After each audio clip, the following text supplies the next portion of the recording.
Hi, this is Lara at Elliott Wave Stock Market with your daily analysis for Tuesday the 21st of July. I'm recording this video 7:40 p.m. Eastern Standard Time.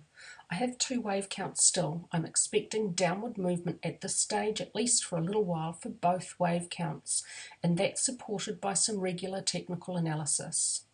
How low price goes and what structure it unfolds as, and possibly also downward momentum, will give us some clues as to which wave count is correct. If we see a new low below 2044.02, that will provide a lot of confidence in the first wave count. The target would then be at 1983.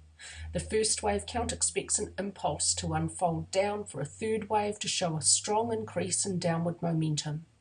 The second wave count now expects a B wave to unfold downward. That does not need to show a strong increase in momentum. It should be very choppy and overlapping. It can't move below 2044.02.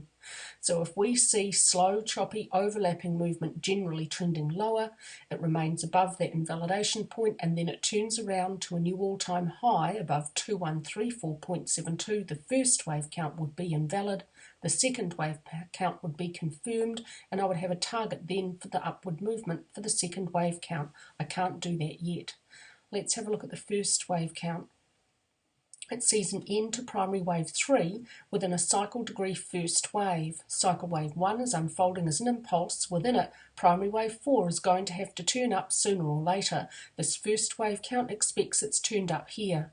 To end primary wave 3, minor wave 5 here is seen as an ending contracting diagonal. The regular technical analysis equivalent pattern is a rising wedge. They are terminal structures.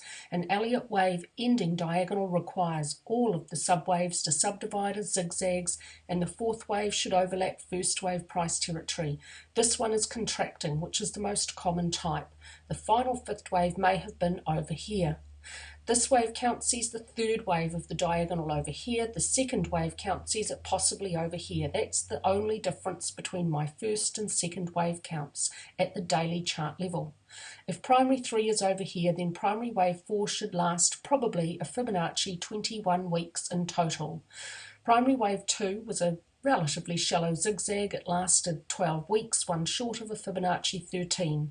Given the guideline of alternation, primary 4 may be expected to be a combination flat or triangle. They tend to be more time-consuming structures. It may exhibit a 1.618 duration to primary 2, so a Fibonacci 21 weeks is expected.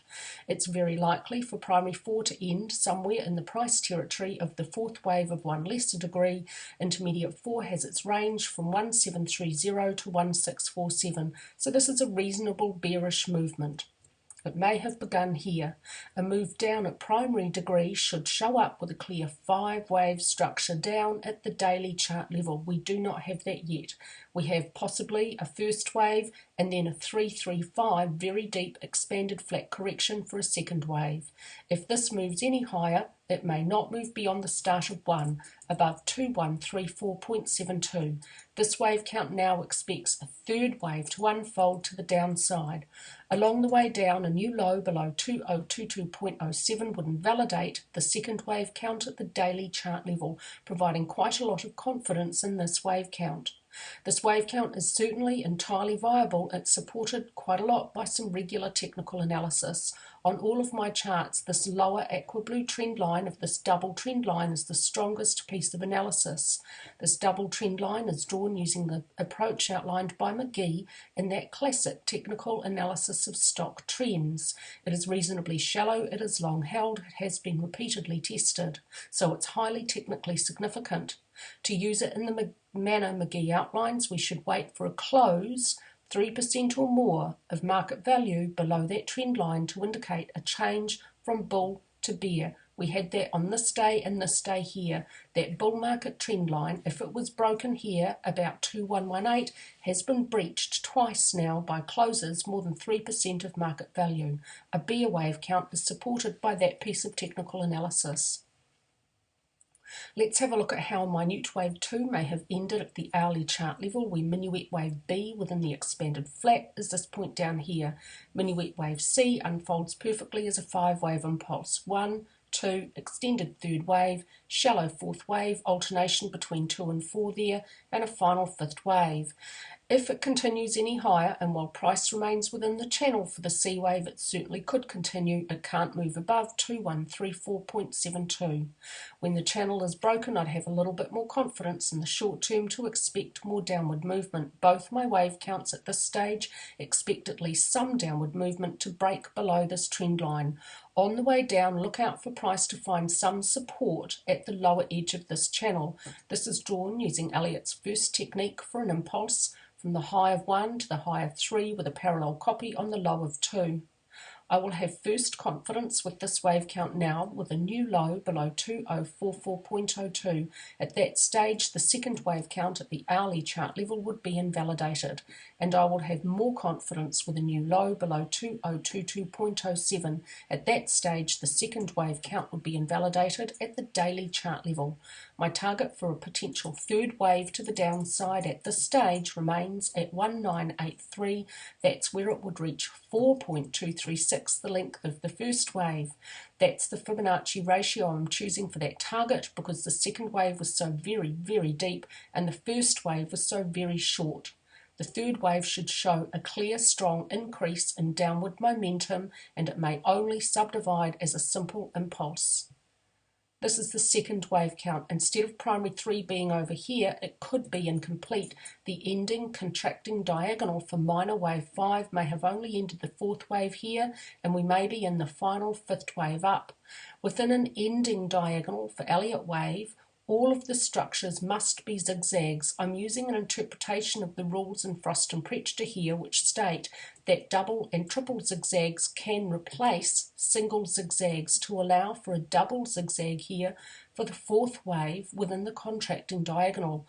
This downward movement may also be labelled as a single zigzag. That will fit, but I do think that it has a better fit and overall a better look as a double zigzag. If minute wave 4, whether it be a double or single zigzag, is over here, then the final fifth wave up should have begun. If the fourth wave continues any lower, it can't be longer than equality in length with the second wave because this diagonal is contracting. The maximum limit for downward movement for the fourth wave is 2022.07. If it's over here, the final fifth wave up also has a limit. The diagonal is contracting, so the fifth wave may not be longer than equality in length with the third wave. It reaches equality at 2197.84. Also, a core Elliott wave rule states a third wave may not be the shortest. This one is shorter than the first wave, so the fifth wave can't be longer than the equality with the third to meet that core rule. Contracting diagonals very commonly end with an overshoot of the 1-3 trend line when the final fifth wave comes to an end, so that's what I'll expect for this one. This wave count does have a problem at the daily chart level. The first wave count has very clearly converging trend lines. A contracting diagonal must have converging trend lines. This one also does, but it's not as clear and obvious as the first wave count, and I think the first wave count still does overall at the daily chart level have a more typical look. Let's look at this idea at the hourly chart level where 4 of this diagonal may have ended here and 5 may be underway. I'm seeing this upward movement as an impulse, and I'm labelling it in the same way now on both hourly charts. That has a better fit and a better overall look. The channel is also drawn in the same way. I'm still expecting for both wave counts on the way down for downward movement to find some support before breaking through support at this trend line, and then it may find resistance as we have a small throwback. This wave count expects more downward movement for a B wave. I would expect this B wave to last at least 3 or 4 days to show up really clearly on the daily chart as a corrective structure. It should have a 3-wave look or maybe a triangle. It can't move beyond the start of A below 2044.02. It may correct down to either the 0.382 or 0.618 Fibonacci ratios of minuet wave A, and it must break out of the channel that contains minuet wave A. Once that channel is breached, I'll expect the B wave to come to an end a wee while after that. When I know where A has ended, we know that now, but we also need to know where and when B has ended to use the ratio between A and C to calculate a final target for the final zigzag up for this final fifth wave. I can't do that yet. I won't be able to do it for this idea until the B wave is over. There are more than 13 possible corrective structures a B wave can take. They can be very choppy, they usually are, really choppy, overlapping, sideways moving affairs, really difficult to analyse, ridiculously difficult to trade. Sometimes, though, they can be quick, swift, sharp zigzags against the trend. Because of that variety in form and structure, it's impossible to tell at this early stage which of those more than 13 possible corrective structures B can take. But as we unfold down to the downside, I'll be looking to see, is the movement corrective, subdividing as a 3, or does it look more like an impulse, which is what the first wave count expects. Downward momentum and structure may give us some clues as to which of these two wave counts are correct, but for now, both of them expect at least some downward movement short term, and that's supported by some regular technical analysis. I shan't go over the bear wave count, the difference is at supercycle degree, and every day in the text article I link you back to supercycle analysis, which explains the difference. The regular technical analysis picture sees ADX now dipping slightly below 20. It's very clearly declining. ADX is telling us there is no clear trend. At any one point in time, a market will be doing only one of two things. It will be either clearly trending or it will be consolidating, and your trading approach and system to approach each different type of market should be quite different. It must be understood that when a market is range bound, when it is consolidating, trading and profiting such a market is much more difficult than trading in a clearly trending market. There exists a greater potential for greater losses. It's essential to use good money management techniques and vital to use stops to avoid wiping out your account in a range-bound market. This market is clearly range-bound. I'm illustrating one potential approach to trading a range-bound market here. It's very simple, and simple is usually best. This approach uses horizontal lines of resistance and support in conjunction with stochastics. The approach is really simple. When price reaches up into resistance and at the same time stochastics is overbought, expect an end to the upward swing and the next downward swing. Don't expect that to end until price reaches support and stochastics also at the same time reaches oversold. A little bit of a difficulty here. Stochastics reached oversold, price didn't reach back down into support. An upward swing again was seen.